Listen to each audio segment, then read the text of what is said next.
Welcome to the Sleepy Historian, where history drifts gently into dreams. Tonight we journey not into battles or legends, but into the quiet resilience of the forgotten.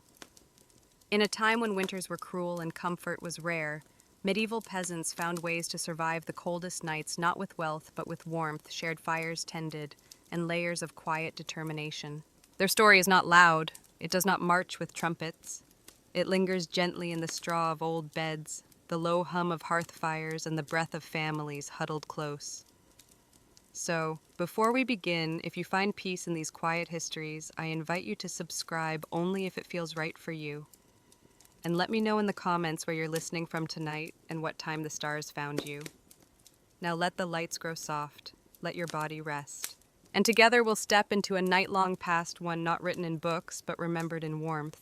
Imagine a small cottage resting on the edge of a frozen field, its walls made of humble earth and woven sticks. The wind presses gently against them, searching for a way in. These walls are not thick. They do not shut out the cold so much as slow its entrance. Still within their bounds, a family sleeps, prays, and endures. The structure is what we now call wattle and daub wooden branches lashed together and packed with a mixture of clay straw and whatever else the earth offers, including when needed dried dung. Not out of filth, but out of necessity. It clings to the walls like a second skin, helping to seal cracks where the cold would otherwise pour through like water. Some homes bear layers of old rags, moss, or grass stuffed into every crevice. Silent defenses built with careful fingers. Windows are rare. If they exist at all, they are small openings covered with stretched hide or planks of wood. Glass so common to us now was far beyond the reach of most. The little light that enters comes dim and gray, and the warmth that escapes never looks back. The roof is thatched, laid thick with bundles of straw. It sags in places tired from rain and snow, but it holds often patched and repatched by hands that know its every weakness. Inside the floor is the earth itself, swept but never warm. During heavy rain or thaw, mud seeps up slowly from below. Children step carefully not for cleanliness, but to avoid slipping into cold they cannot escape. Some throw down rushes or dried reeds to soften the ground, hoping it will make the room feel less like the outside. And yet the line between indoors and out is blurred in every way but name. The space is one room. It holds everything: sleep, cooking, stories, sorrow, and survival. Walls blackened with soot tell of fires that burned long into the night, trying their best to hold the cold at bay. The hearth sits at the center, its embers whispering against the shadows.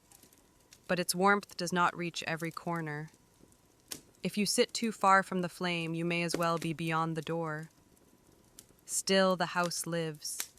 It breathes with the quiet movements of its people. It protects not with perfection, but with presence.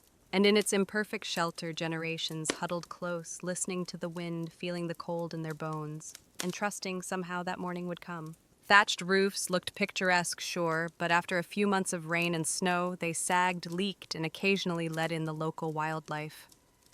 Nothing says pleasant evening like a squirrel dropping onto your dinner. Windows, if they existed at all, were laughably tiny and usually covered with thin animal hides or wooden shutters. Glass was so expensive that even the lord of the manor probably couldn't afford more than a single tiny pane. And peasants, they were just happy if the wind didn't rip the cowhide right off the wall mid-blizzard. To make matters worse, floors were often just compacted dirt. When it rained or snowed heavily, mud seeped up through the ground, so technically you could say they had indoor water features, not that they appreciated it. In winter, every step inside your own home could feel like trudging across a frozen marsh. Cold from below, cold from above, cold from inside. It was a three-dimensional assault on your body heat. But medieval peasants weren't the type to whine. They packed gaps with moss-jammed old rags into the worst drafts and huddled close to each other. Human insulation at its finest. Creativity, stubbornness, and a bit of sheep grease rubbed into the walls were often the only things standing between them and the silence that waited just beyond the walls. Because if your house was falling apart and your best protection against the elements involved mud and goat hair, well, at least you could laugh about it. Sort of, if your teeth weren't chattering too hard. As if the freezing air wasn't enough, medieval peasants also had to battle a silent enemy rising from below. The frozen ground itself, Floors weren't really floors back then. They were just slightly flatter patches of earth inside your home. Maybe if you were lucky, someone had thrown down some straw or old rushes to give you the illusion of comfort. But make no mistake, you were sleeping one insulted back away from the cold, hard dirt. And oh, that cold was relentless. It rose slowly from the ground, quiet and merciless. The kind of cold that didn't just touch your skin, but settled deeper, curling into your joints and resting behind your ribs. No matter how thick the straw, how many layers you laid down, it found its way through patient, constant, and heavy as silence. If you dropped anything onto the floor during a winter night, congratulations, it was now part of the permafrost. Medieval peasants tried to fight this grim battle in a few ways. One method was layering thick mats of straw across the floor. If you could afford it, or more realistically, if you could steal enough of it from your neighbor's field without getting caught, you might have a decent insulating barrier. But straw flattened fast got moldy even faster and added an extra crunchy soundtrack to your already miserable nights. Some homes layered dried rushes onto the dirt instead. Every so often they would throw fresh rushes on top without cleaning out the old ones. Over time, this created a fascinating ecosystem of decomposing plants, fleas, and whatever mystery creatures decided to move in. It was basically medieval carpet padding. If your carpet was alive, slightly damp, and smelled like a wet dog, beds, for those who had them, didn't solve much. They were usually little more than wooden frames packed with, you guessed it, more straw or hay. Instead of cozy mattresses, you had poking, shifting, crunchy layers that did little against the cold radiating from below. Tossing and turning wasn't about comfort. It was a desperate, awkward dance to keep blood flowing and avoid freezing one side of your body. The truth is, medieval peasants didn't conquer the icy ground so much as learn to live uncomfortably above it. A good night's sleep wasn't about dreams or softness. It was about waking up with all your toes still attached. And if you woke with all your toes and a fire still glowing faintly, that was a quiet triumph few would ever see. If medieval homes had a single hero during winter, it wasn't the roof or the walls, or even the brave layers of dirt and dung insulation. It was the hearth, a crackling, stubborn fire pit that served as the only real defense against the cold, the darkness, and the general gloom of medieval life. At the center of nearly every peasant home was a simple fire. No fireplace with a fancy stone mantel, no neat chimney sweeping the smoke skyward.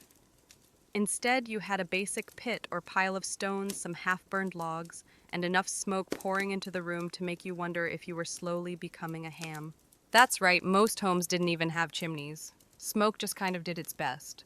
It drifted out through small holes in the roof, cracks in the walls, or right into your lungs if it was feeling lazy that evening. It wasn't ideal for breathing or your overall lifespan, but on the bright side, it did a great job of fumigating fleas and other unwanted guests.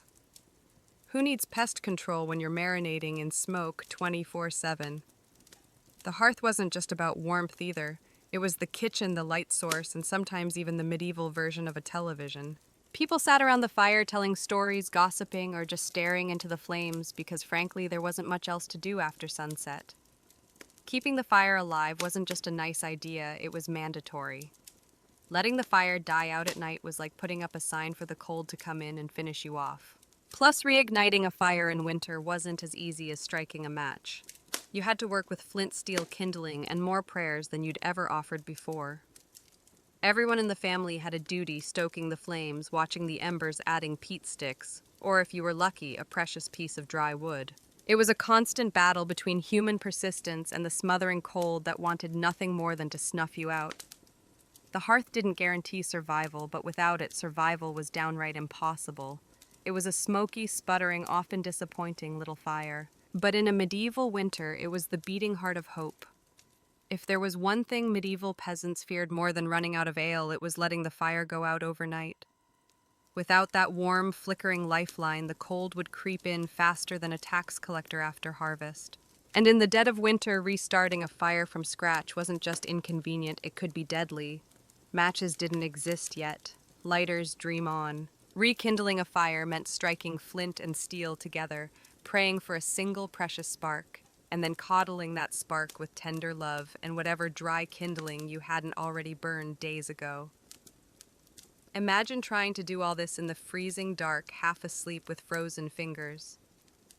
Now add a hungry wolf howling in the distance for extra motivation. So peasants got smart. They banked the fire. No, not in a cozy savings account. Banking meant carefully burying the embers under a mound of ash right before bed. The ash acted like a blanket, insulating the glowing coals and keeping them alive just barely until morning. If you did it right, you could stroll over at sunrise, poke the pile a little, add fresh wood, and voila, fire without the frostbite. But if you did it wrong, well, let's just say mornings got a whole lot colder and a whole lot grumpier. Fire banking was an art passed down from parent to child like a prized family recipe. Everyone had their own little secrets. Some said use dry ash, only others insisted a bit of dampness was key. Some packed the embers tight, others let them breathe. You could practically start a medieval argument just by suggesting a better fire banking method. It was the ancient version of arguing over barbecue techniques, just with slightly higher survival stakes. Sometimes banking the fire wasn't enough. A howling wind might sneak through a crack and snuff it out anyway, or a clumsy sheep might stumble into the hearth. Yes, it happened. That's why some families took turns getting up in the night to check the coals, basically the medieval equivalent of sleepwalking to the thermostat. In the end, fire banking was less about mastering nature and more about buying just a few more precious hours of warmth.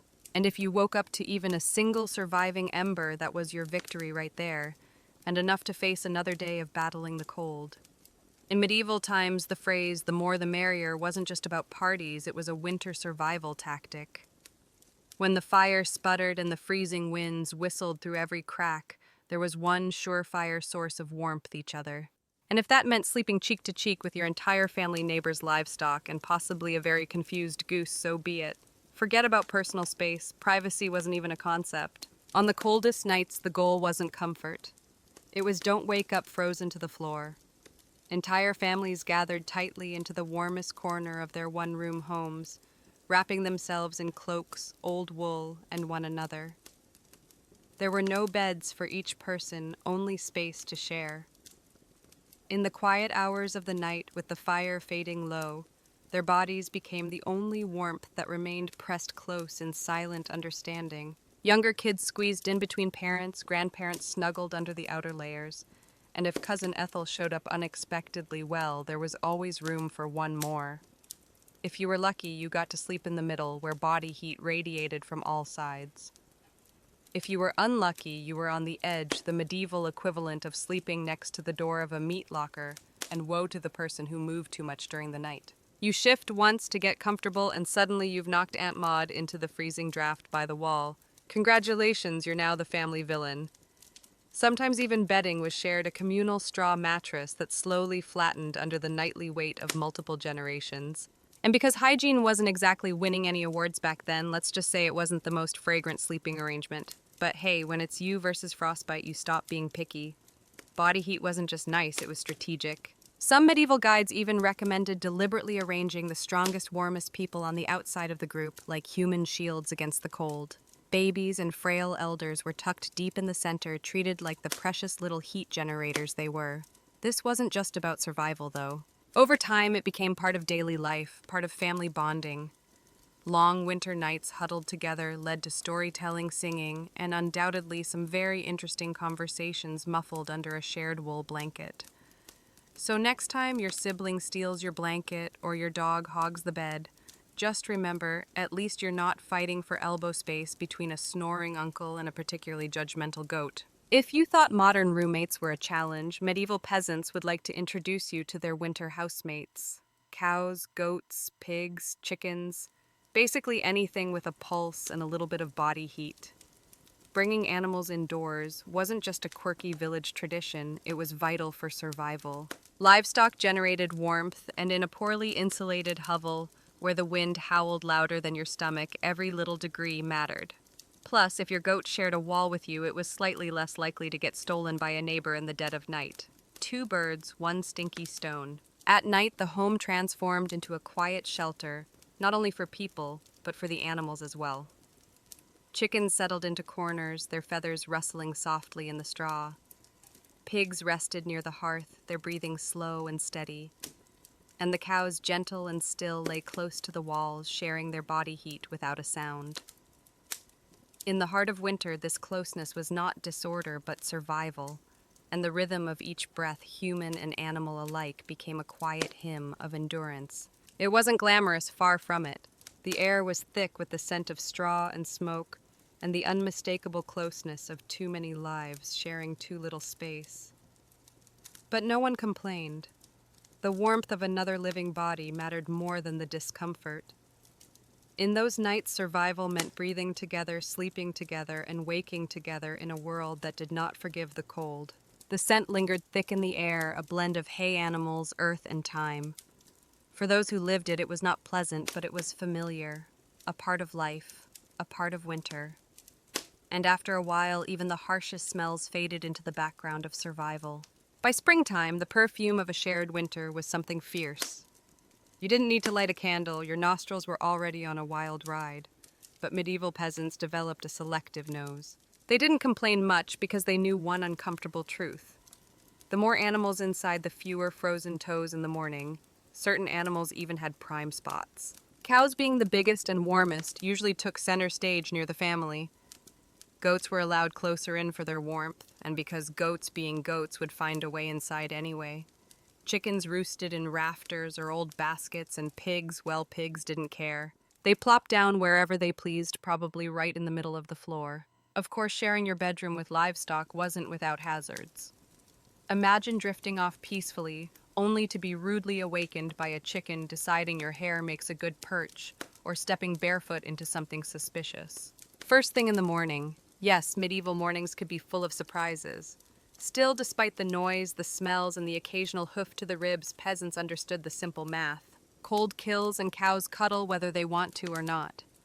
In the battle against winter's icy fingers, a warm, slightly slobbery cow breath was often the deciding factor between life and death. In medieval winters, fashion wasn't about looking good, it was about not dying. Peasants weren't flipping through the latest trends, they were layering up like they were preparing for battle against the Grim Reaper himself. The rule was, if you owned it, you wore it, sometimes all at once. First, the basic undertunic, a scratchy, probably not too clean linen shirt. Over that, a thicker woolen tunic, then another if you had it. Add some leggings that sagged at the knees, a rough cloak draped over your shoulders, and if you were really lucky, a patched-up sheepskin thrown on top like a prize trophy. With each added layer, the warmth deepened slightly, but so did the weight. Wool scratched at the skin, and the seams pressed into the shoulders. But these discomforts were small prices to pay for the simple blessing of warmth that lingered just a little longer. Boots were a luxury. Many peasants wrapped their feet in layers of cloth or old rags and stuffed them into wooden clogs. If the cold still bit through, well, you just added another rag and hoped you didn't lose a toe. And forget about washing all these layers. Washing your clothes in the middle of winter meant dragging them to a frozen stream, smashing through the ice, and then waiting 2 days for your only shirt to dry, if it didn't just freeze into a tragic shirt cycle. Most peasants wisely decided that smelling like a mix of smoke, sweat, and sheep was a small price to pay for not freezing solid. Interestingly, the dirt and grease buildup had a bonus feature: insulation, that grimy layer locked in body heat. It was like a medieval Gore-Tex jacket, just smellier and far less socially acceptable today. Hats, scarves, and gloves were prized treasures. A simple woolen cap could mean the difference between making it through the night or waking up with hair frozen to the wall. Gloves were often homemade from whatever scraps of leather or fabric people could scrounge, sometimes looking more like sad puppet costumes than anything fashionable.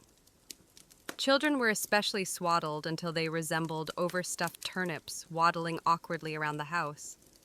The goal was to trap as much precious body heat as possible. Style, elegance, never heard of them. Warmth was the real medieval flex. So the next time you complain about layering up for a chilly day, just remember, medieval peasants walked around wearing half their wardrobe at once, looking like lumpy laundry bags, and counting themselves lucky for it.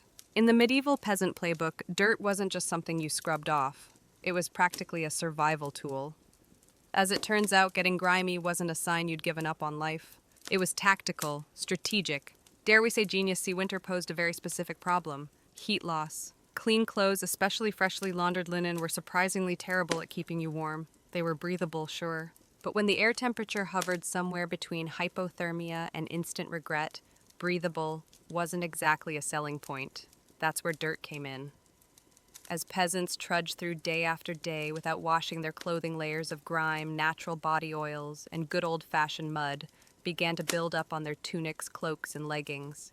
Over time, this natural armor clogged the tiny gaps in the fabric, making clothes more wind-resistant. It was like medieval weatherproofing, just smellier. Sure, you smelled like a goat who lost a bet, but guess what? You were warm.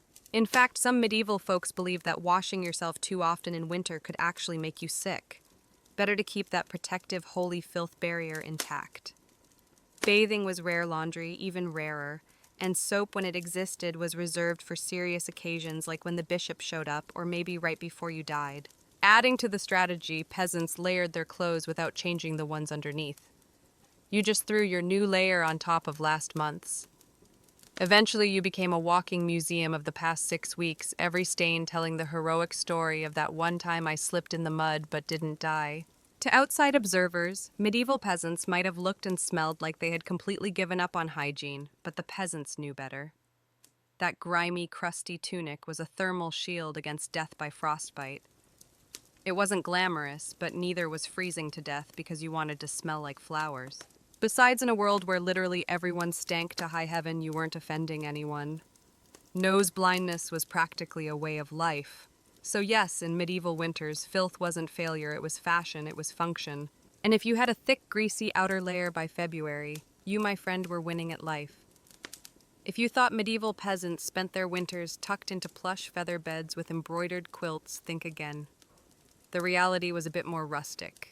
And by rustic, I mean let's sleep on a pile of dead plants and hope for the best.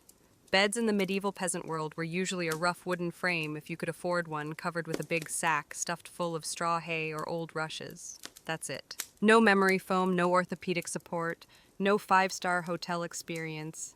Just a crunchy, lumpy, slightly pokey mess that smelled faintly of barnyard and regret.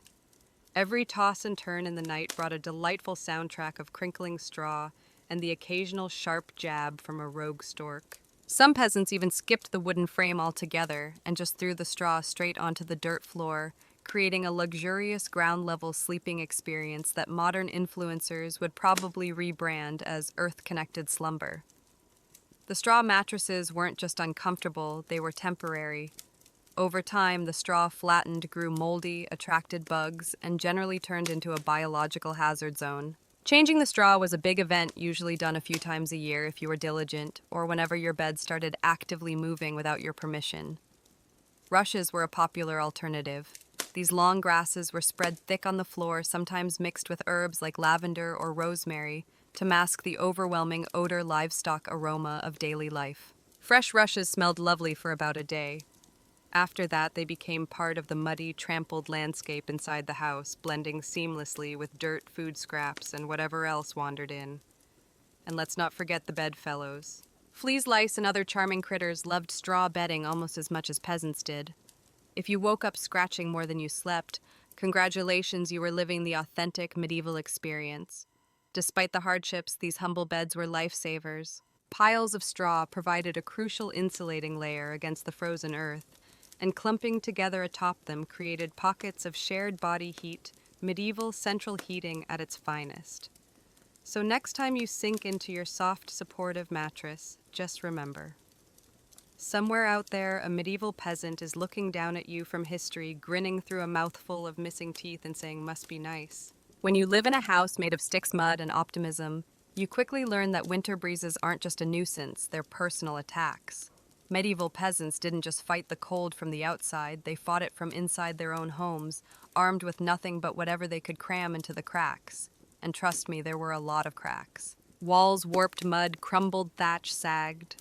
The cold seemed to find new places to sneak in every night like a mischievous poltergeist with a grudge.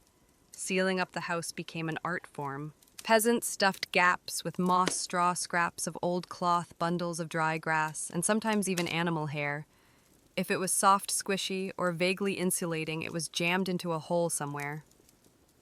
Some particularly determined souls daubed extra layers of mud and dung over the outside of their walls as an annual winter project. Imagine standing there in freezing weather slapping cold manure onto your own house while muttering, "This is fine, this is luxury." Because in a way it was. Roof leaks were another battlefield. Thatch, while cheap and plentiful, wasn't exactly waterproof, especially after a few seasons of rain and snow. Peasants would plug holes in the roof with spare bits of cloth, bundles of reeds, or in moments of true desperation, chunks of turf stolen from the nearest field. Every home eventually started to look like a slightly sad patchwork quilt made by someone who gave up halfway through. Doors, windows. If you had them, you were lucky. But even then, they were little more than wood planks hung by iron nails and sheer stubbornness. Window holes were often covered with animal hides or thick cloth soaked in animal fat to block out the worst drafts and add a bonus aroma of mystery meat to the living space. Every night was a battle between human ingenuity and the relentless sneaky cold. One minute you were warm, the next minute a sudden gust would find the one spot you missed, slapping you awake like a frosty hand of doom. Yet somehow, through cleverness, stubbornness, and a refusal to accept slightly frozen as a permanent state of being, medieval peasants patched, stuffed, and muddled their way through the worst winters nature could throw at them, one muddy handful at a time. When the cold bites hard enough to keep you awake at night, medieval peasants had a solution. Don't even try to pretend everyone's sleeping at once. Instead, they developed a survival strategy that today would make any commander proud, sleeping in shifts. It wasn't some grand organized system with whistles and roll calls. It was far simpler and much more desperate. Half the household stayed awake, tending to the fire and patching up stray drafts, while the other half curled up under threadbare blankets and hay, trying to catch a few precious hours of half-frozen sleep. The fire needed constant attention. Left alone, it would die down, and restarting it, remember, was about as easy as getting a stubborn donkey to dance. So someone had to be on ember patrol, and since no one wanted to get up once they were finally warmish families rotated shifts, you dozed for a few hours, got elbowed awake, then stumbled over to the hearth to poke prod and curse the fire back to life while trying not to step on a goat. The rotation wasn't glamorous. There were no night vision goggles, no late-night snacks, and certainly no 5 more minutes snooze buttons. Just stiff joints, heavy eyelids, and a growing resentment toward whoever snored loudest during your shift. Children old enough to hold a stick were pressed into service learning early that in winter everyone pulled their weight or froze trying. Grandparents sometimes stayed by the fire longer, both because of their experience and frankly because arthritis made lying down and getting up again a monumental event. And when it was your turn to sleep, good luck. With people moving about, animals rustling, wind battering the walls, and the occasional sharp nudge from a sibling who accidentally rolled over too hard, getting quality rest was a miracle. Yet despite the exhaustion, the system worked. Sleeping in shifts meant that there was always a set of eyes and cold, begrudging hands ready to keep the hearth alive. The embers survived, and by extension, so did the family. So next time you grumble about waking up to adjust the thermostat or let the cat out, spare a thought for the medieval peasant squinting into a smoking fire at 3 a.m., wondering if toes were really that important after all. You know it's cold when you have to think about how you breathe just to stay alive. Medieval peasants didn't just battle the freezing air with cloaks, fires, and creative sleeping arrangements. They even adjusted the way they inhaled and exhaled to survive the night. The problem was simple. Deep, open-mouthed breathing pulled icy air straight into your lungs. In a world where pneumonia could kill you faster than you could say Hail Mary, that was a risk nobody wanted to take. So peasants learned the art of what you might call survival breathing. Instead of sucking in huge gulps of air like they'd just run a marathon, they kept their breathing shallow, slow, and most importantly, through the nose.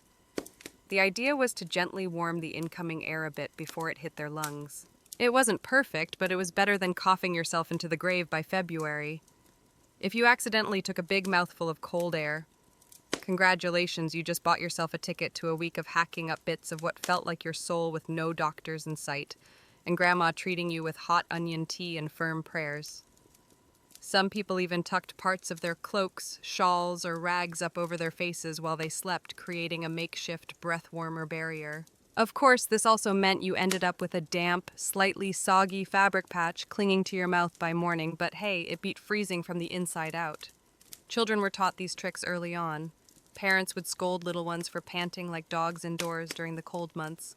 And honestly, between strict breathing lessons, itchy wool layers, and sleeping next to an aggressively gassy goat, medieval childhood winters were character building on a whole different level. At night, tucked into straw bedding beneath layers of wool, and close to the quiet warmth of animals breathing, became something more than habit. It became careful. Inhale slowly through the nose, hold just enough to warm the air, then let it go without stirring the cold around you. It was not a ritual of elegance, but of endurance, and in those moments each breath was a small and silent victory over the frost. In the grand survival playbook, it wasn't the flashiest strategy, but it worked. One shallow breath at a time, peasants endured another night in the long, relentless war against winter. In the endless battle against medieval winter peasants, discovered an unlikely secret weapon, a full stomach. Turns out one of the best ways to fight off the cold wasn't another scratchy wool cloak. It was stuffing yourself with something hearty and heavy right before bed. Calories meant warmth. The more your body had to digest, the more it heated itself up doing the work. It's basic medieval thermodynamics. Eat a heavy meal, generate internal heat, and maybe survive until morning without turning into a peasant-shaped popsicle. So what did medieval peasants pile onto their plates before a long freezing night? Think thick stews, heavy with root vegetables like turnips, onions, and parsnips. Grains were lifesavers, too. Oat porridge, barley gruel, or dense, chewy rye bread. If you were especially lucky, say after a festival day or a generous slaughter, you might even get a hunk of salted pork or a slice of dried sausage thrown into the pot. This was not a meal for delight, but for need. There were no decorations, no flourishes, only warmth held in bowls passed from hand to hand. A heavy stew, a thick slice of bread, a root pulled from the ground and cooked slowly over the fire. Each bite was a quiet answer to the cold.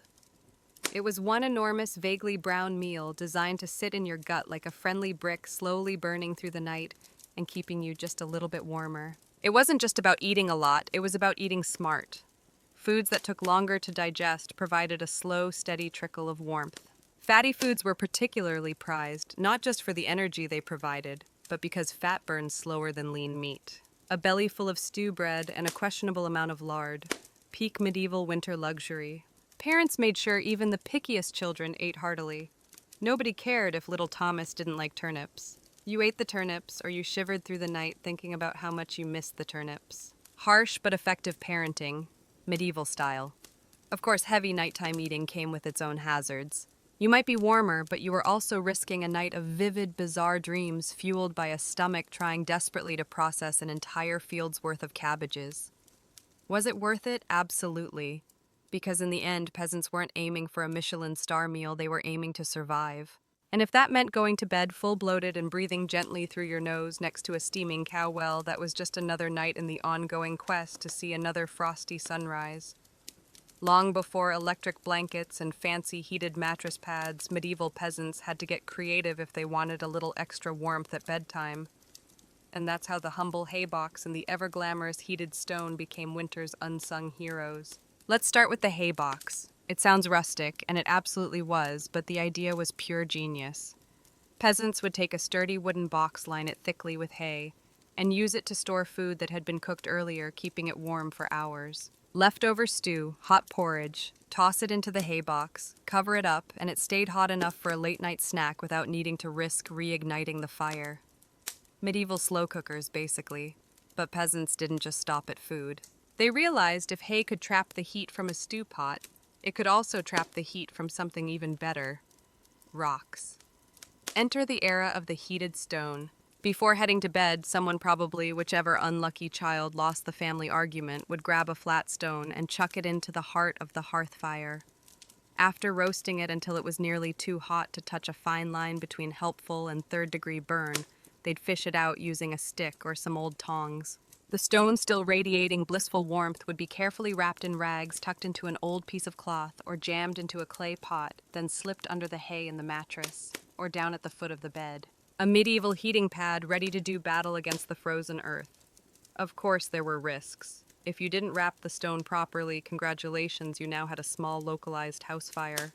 And if you dropped it on your foot, well, let's just say winter injuries weren't always caused by slipping on ice. But when everything went right, that stone provided precious, comforting warmth that could last for hours. It wasn't luxurious, but when you lived in a half-frozen hut, luxury was defined as not waking up with icicles dangling from your nose.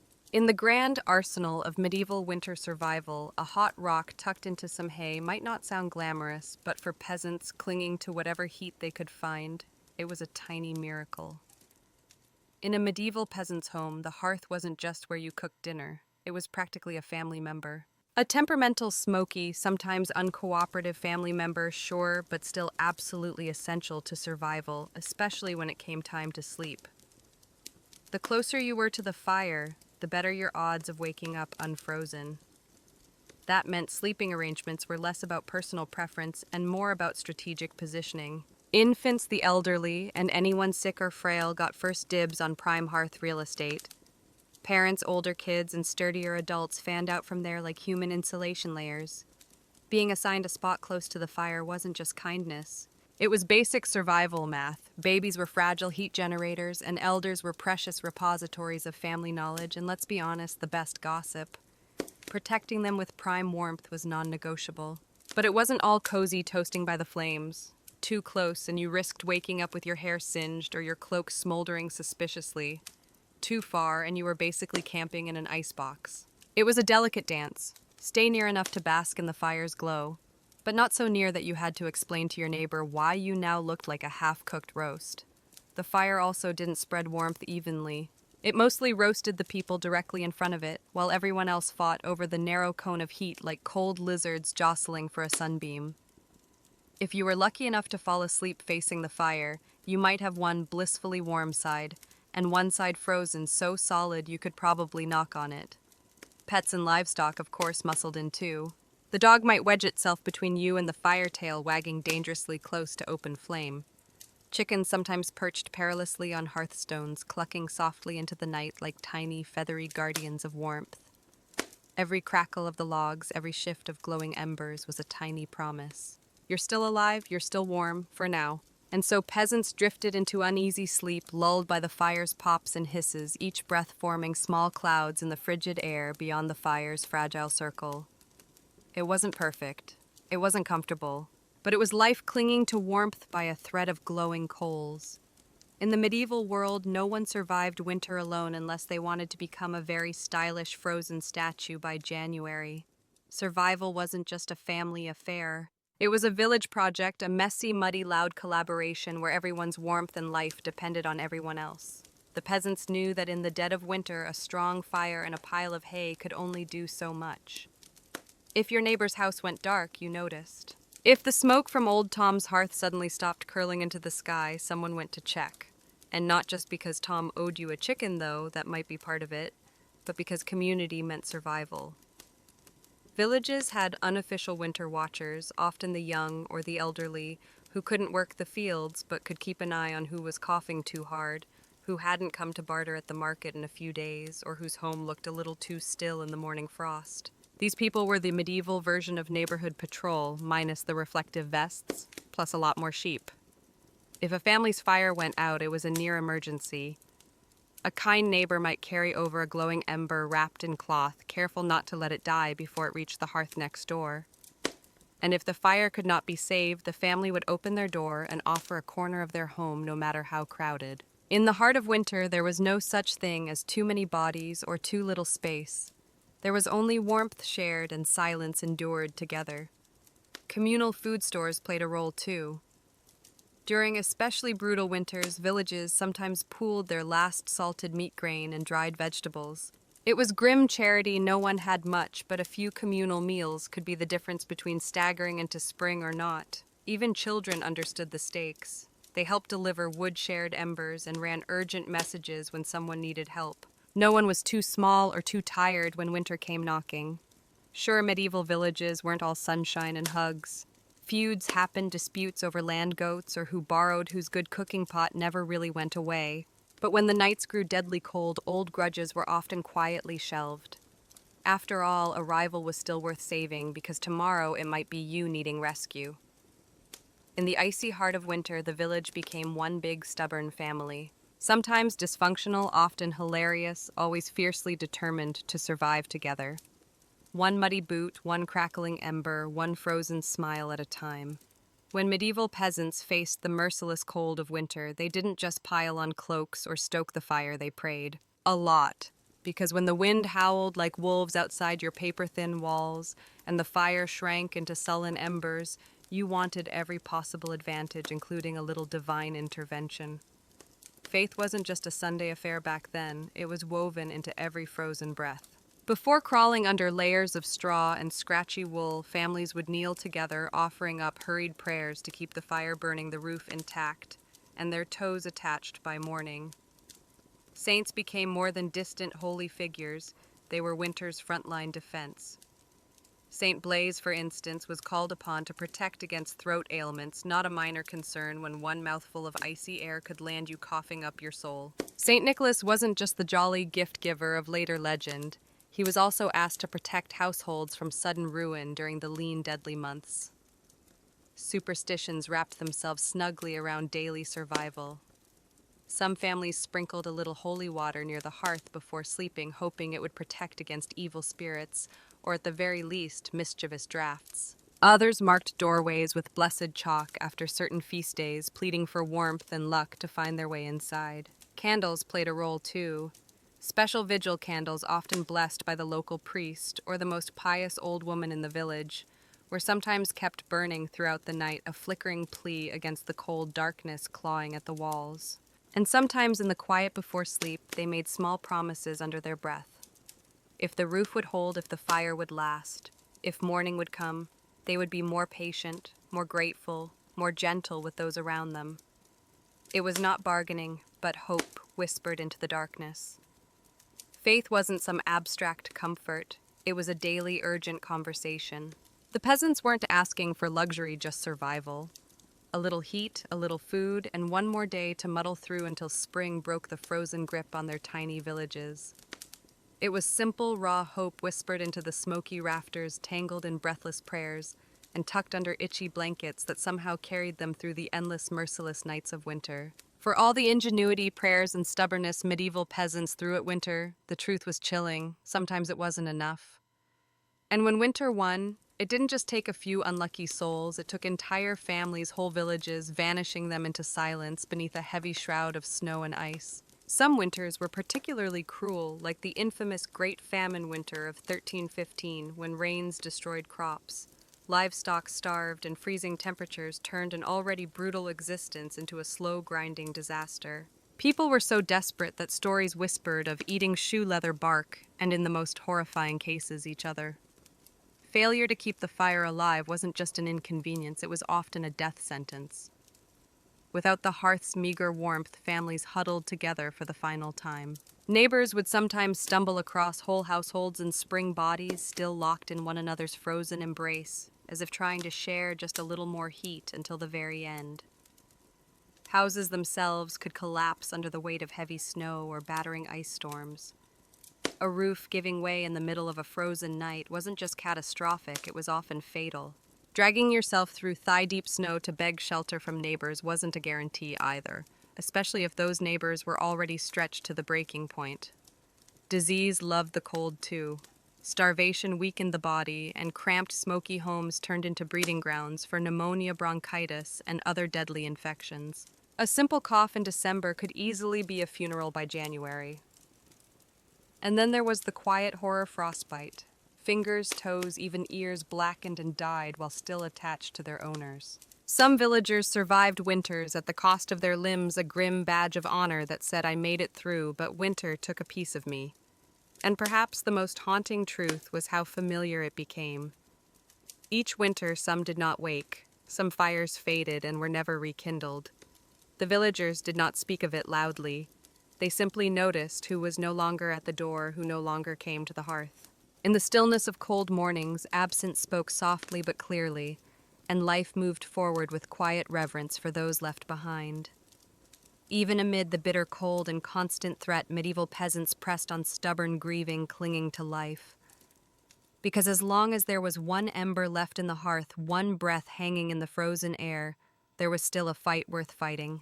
When we look back at medieval peasants, those muddy, frost-bitten survivors of endless winters, it's tempting to see only their hardships, the cracked hands, the frozen toes, the smoke-choked huts.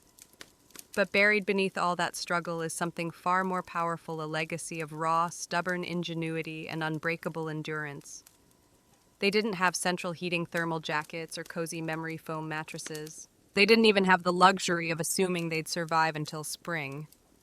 But what they did have, and what they left behind, was the blueprint for resilience.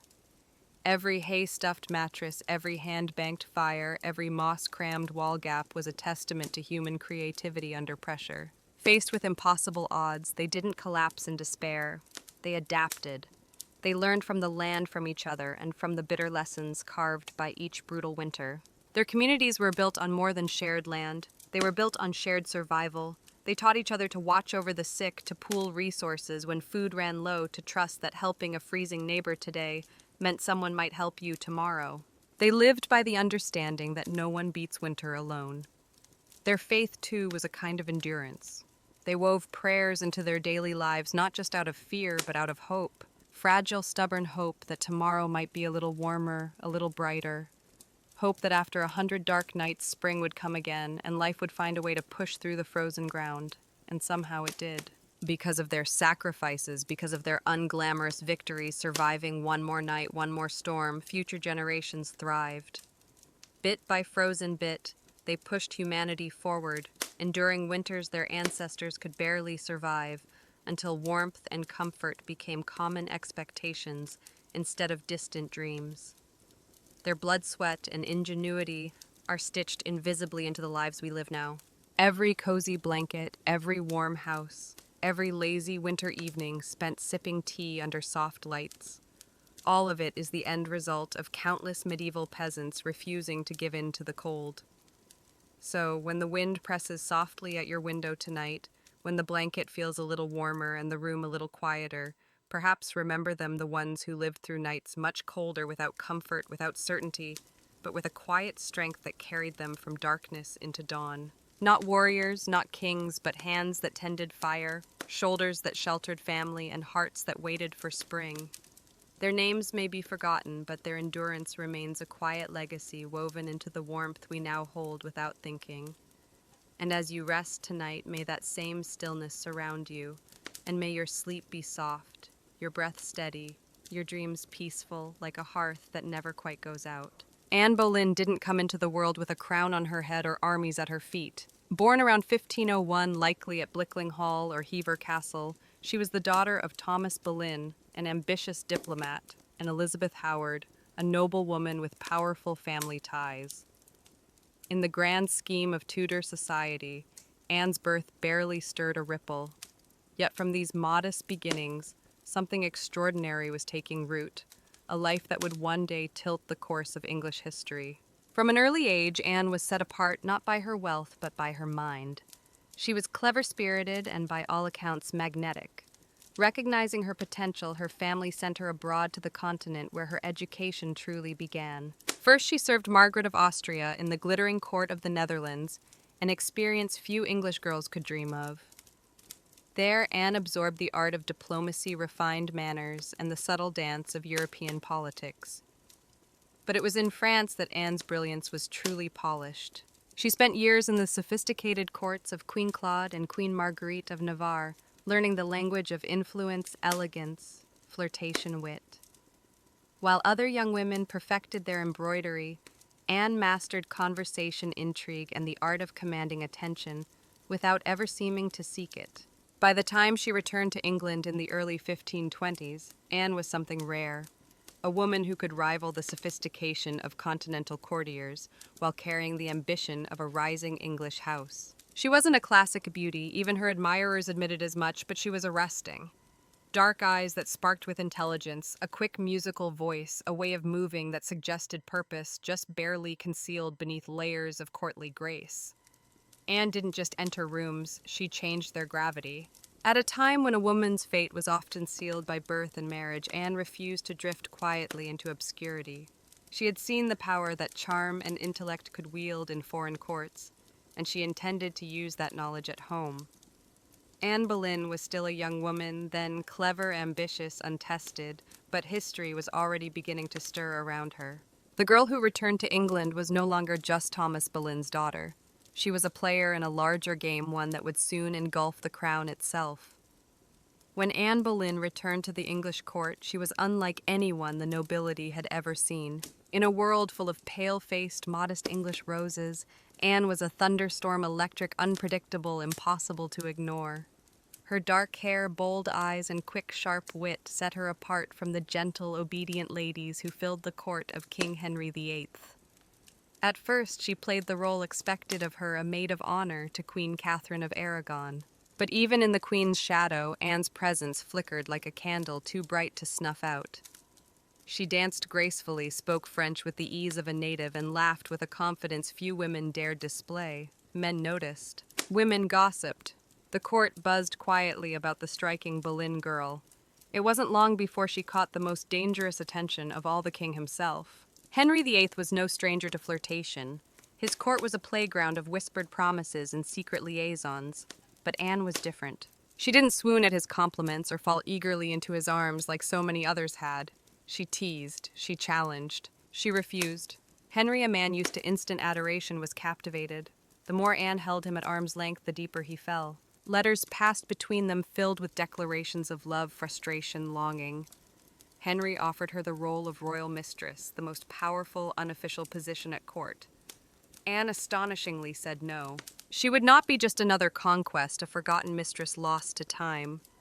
If Henry wanted her, he would have to make her his wife. It was a gamble so audacious that it stunned the court. After all, the king was already married. His Queen Catherine was beloved by the people and fiercely protected by her nephew, the Holy Roman Emperor. The church itself would have to be defied for Henry to claim Anne. But Anne didn't flinch. She had lived in the courts of Europe where queens wielded soft power from behind lace fans and painted smiles. She knew ambition was a dangerous game, but it was a game she intended to win. Standing in the candlelit halls of the English court, Anne Boleyn made her choice not to be merely admired, but to change her destiny and England's forever. What began as an intense flirtation between King Henry VIII and Anne Boleyn soon spiraled into a national crisis. Henry wasn't merely besotted, he was obsessed, and in his obsession, he was willing to tear apart everything England had known for centuries. The king's desire to marry Anne hit a small snag, namely, he was already married to Queen Catherine of Aragon. Catherine, dignified and resilient, refused to quietly step aside.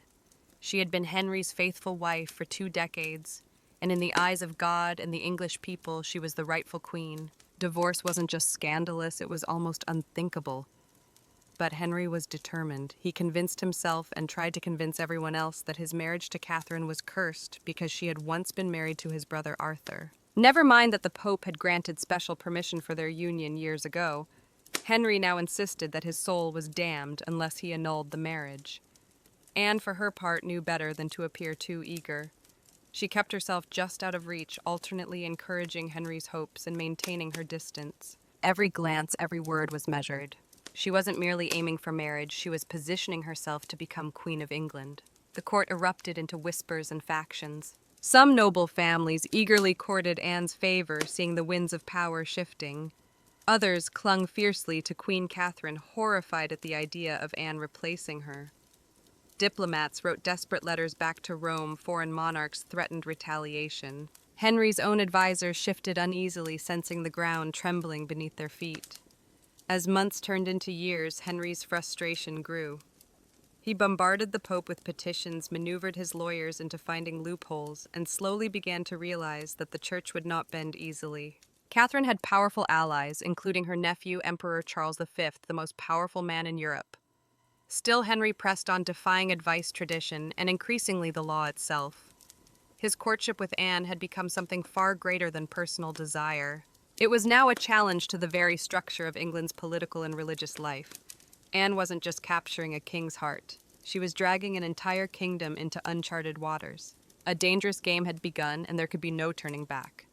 After nearly 7 agonizing years of maneuvering, scandal, and diplomatic chaos, Anne Boleyn's gamble paid off. In January 1533, she secretly married Henry VIII, a bold move given that he was still technically married to Catherine of Aragon in the eyes of the Pope and much of Europe. By June, Anne was crowned Queen of England in a lavish ceremony at Westminster Abbey. It should have been the crowning moment of her life, but the atmosphere was far from universally joyful.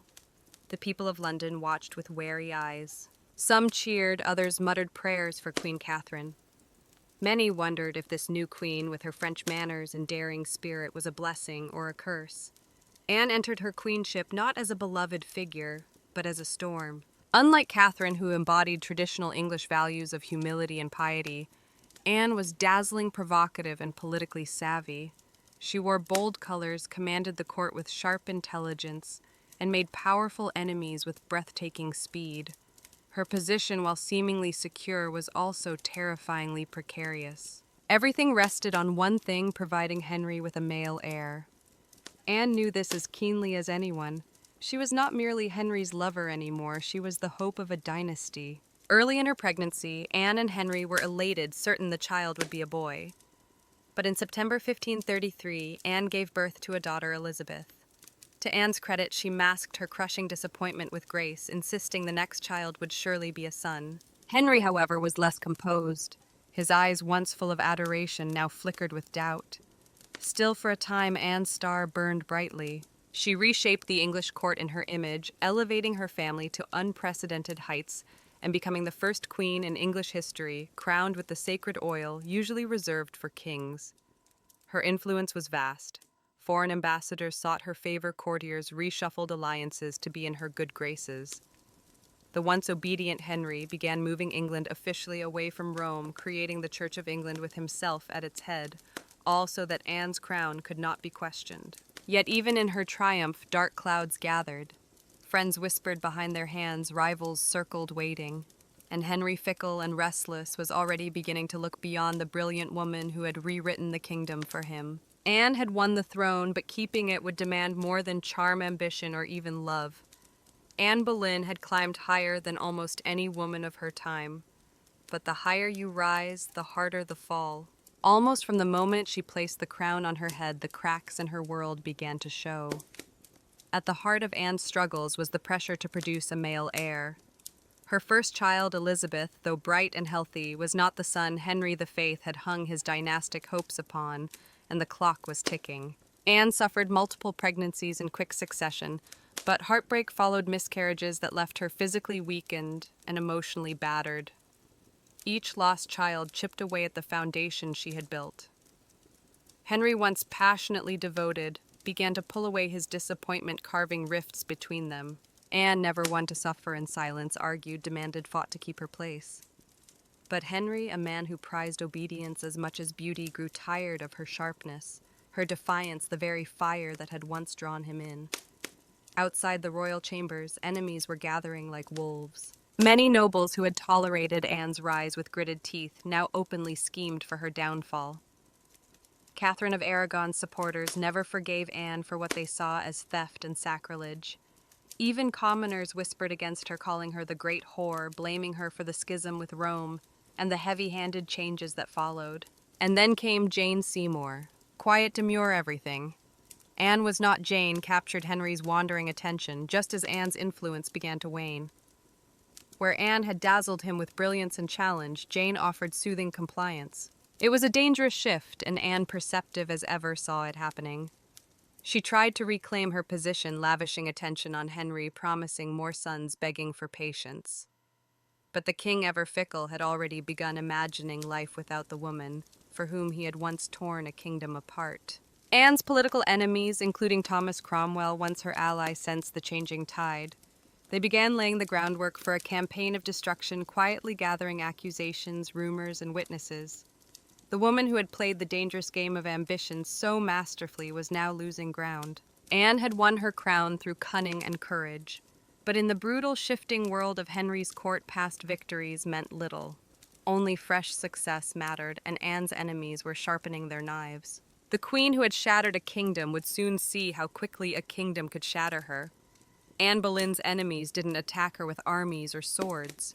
They came with whispers, secrets, and carefully sharpened lies. In the back rooms of the court, betrayal was brewing, silent, patient, deadly. Thomas Cromwell, once Anne's greatest ally in the English Reformation, had turned against her. Their alliance had been built on mutual ambition, but now their interests clashed. Anne wanted reforms to help the poor and limit the power of greedy nobles. Cromwell wanted stability, favor with Henry, and no interference. Anne's boldness had made her dangerous.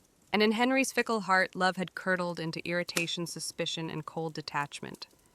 Anne had few true friends left. Even her charm, once her greatest weapon, now grated against the court's hunger for a gentler, more pliable queen. And Jane Seymour, quiet and calculating, waited just out of sight.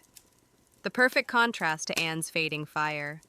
It was Cromwell who moved first. Knowing Henry was restless, knowing that the king wanted an exit but lacked a convenient excuse, Cromwell offered a solution.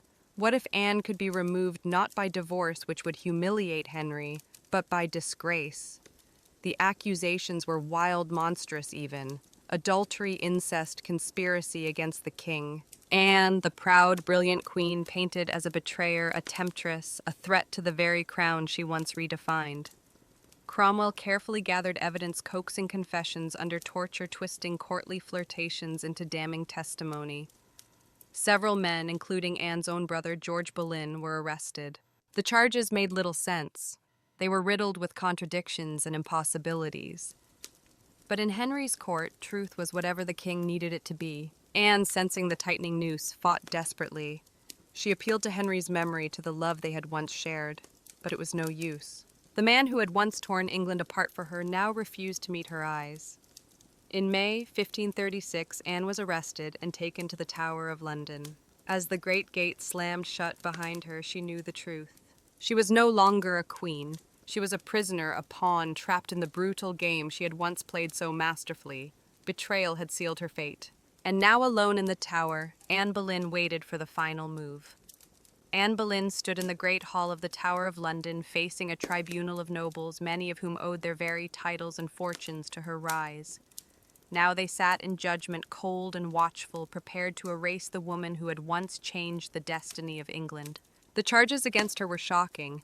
Adultery with multiple men, including her own brother George Boleyn, high treason, conspiracy against the king.